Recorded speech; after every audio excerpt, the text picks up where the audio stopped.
ஒரு இடத்துல நம்ம சிஎம் சார் அவர்கள் பேசும்போது சொன்னாங்க, என் கேரக்டரையே புரிஞ்சுக்க மாட்டேங்கிறேன். இது சினிமா டயலாக் இல்லையா? நான் ஏதாவது பேசினா சினிமா டயலாகா?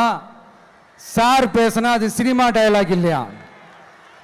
சிலப்பதிகாரத்திலிருந்து எடுத்ததா அந்த லைன். என் கேரக்டரையே புரிஞ்சிக்க மாட்டேன்றது. உங்களை எப்படி தான் சார் புரிஞ்சுக்கிறது?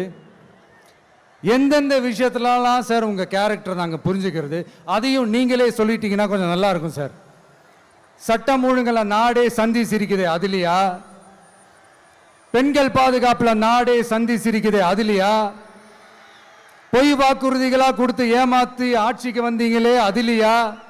எதில் தான் சார் உங்க கேரக்டர் நாங்க புரிஞ்சுக்கிறது? ஆனா ஒண்ணு, தமிழ்நாட்டில் ஆட்சி செய்யற நீங்களும் சரி, ஒன்றியத்தில் ஆட்சி செய்யறவங்களும் சரி, நீங்க ரெண்டு பேரும் முதல்ல என்னோட கேரக்டரை புரிஞ்சுக்கணும் சார்.